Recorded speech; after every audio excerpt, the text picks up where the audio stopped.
Prije svega zahvaljujem se svima što ste došli, zahvaljujem se specijalnoj tužiteljki Radović na saradnji i na njenom prisustvu ovdje. Nadam se da ćemo i u buduće imati prilike da raspravljamo o ovim stvarima. Do sada smo, kao što je Zlatko već pomenuo, do sada smo mnogo puta govorili o zakonskom i institucionalnom okviru za borbu protiv korupcije, ukazivali na probleme, na propuste, na neke dobre stvari. Međutim, vrijeme je da izađemo iz apstraktnog pojma borbe protiv korupcije i da počnemo da razmišljamo o borbi protiv korupcije u vrlo konkretnim terminima, jer je korupcija aktivnost sa vrlo izraženim i jasnim ekonomskim posljedicama, tako da njeno suzbijanje treba da ima vrlo konkretnu i mjerljivu ekonomsku korist. Dokazano je da korupcija utiče najmanje na 3 ekonomska činioca, da smanjuje ekonomski rast, da povećava nejednakosti u društvu i da povećava spremnost građana na korupciju, da utiče negativno na građansku svijest i da razvija negativne obrasce ponašanja. Ono što je bio cilj ove studije u skladu sa tim je da ispitamo kako smo našim antikorupcijskim politikama uticali na povećanje ekonomskog rasta, kako smo uticali na smanjenje nejednakosti i kako smo uticali na smanjenje spremnosti građana da preduzimaju koruptivne radnje.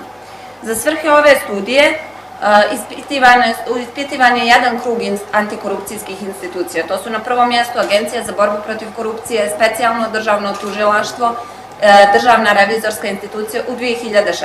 Prije 2016. izmjene zakonskog okvira, to su bila Komisija za sprečavanje sukoba interesa, Uprava za antikorupcijsku inicijativu i Državna izborna komisija zajedno sa već pomenutim institucijama. Možemo da primijetimo između 2015. i 2016. značajne izmjene u odnosu ne samo na institucionalni okvir, naime da je agencija zamijenila 3 institucije, već i značajan porast u ulaganjima. Tako smo u 2015. imali 2,6 miliona uloženih u borbu protiv korupcije, dok sada imamo 4,8 miliona eura uloženih u borbu protiv korupcije.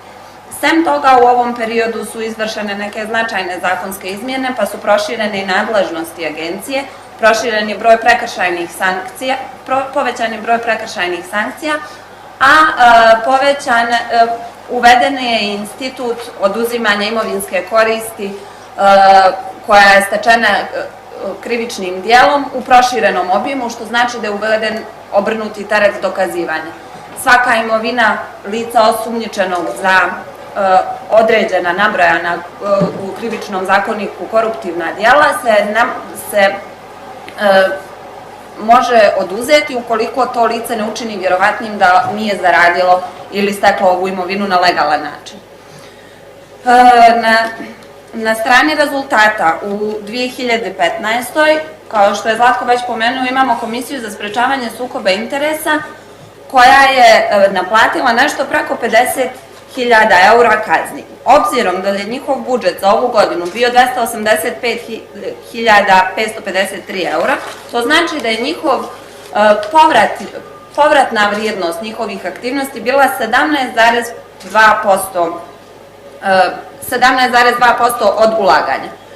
Ako gledamo Agenciju za borbu protiv korupcije u Srbiji i ako gledamo Komisiju za sprečavanje korupcije u Sloveniji, ove povratne vrijednosti su samo 2% i 0,8%. Sa druge strane, možemo da primijetimo da ovo se nije značajno odrazilo na naš skor čistoće. Naime, imamo od 2011. kad smo imali skor čistoće 40, 2012. 41, 2013. smo imali skok od 3 poena, a zatim smo ponovo pali na 43 u 2014. i u 2015. 44. Zašto je ovo bitno? Ako govorimo o smanjenju od štete od korupcije u smislu smanjenja ekonomskog rasta. Svaki jedan poen na TI skali manje znači 0,86% bruto nacionalnog dohotka po glavi stanovnika manje. Što znači u praktičnim brojkama da u momentu kada smo skočili 3 poena u 2013. da je ekonomski rast BDP-a od korupcije bio 84 miliona. U momentu kada smo pali u 2014. za 1 poen, ovaj pad je iznosio 30 miliona. Kao što vidite, ovo je rađeno na metodologiji koju su izradili Urnia Gupta na vrlo velikom obimu uključenih zemalja. Uključili su u svoje istraživanje oko 1000 zemalja i oko 400 različitih studija i došli do zaključka da je ovo odnos između TI koeficijenta i ekonomskog rasta. Sem toga, postoji odnos između društvenih nejednakosti i percepcije korupcije, to jest indeksa korupcije, i dokazano je, ne u tačnom odnosu, ali je dokazano da svaki pad zemlje na rang listi TI-a uzrokuje i smanjenje i povećanje društvene nejednakosti. Tako kod nas u 2013. kada smo imali najveći rast, imamo za 0,3 pad Gini koeficijenta koji ukazuje na društvenu nejednakost. Sve ovo pokazuje koliko je bitno da govorimo o čisto ekonomskim pokazateljima borbe protiv korupcije. Jer sada imamo zaokružen zakonski okvir, imamo institucije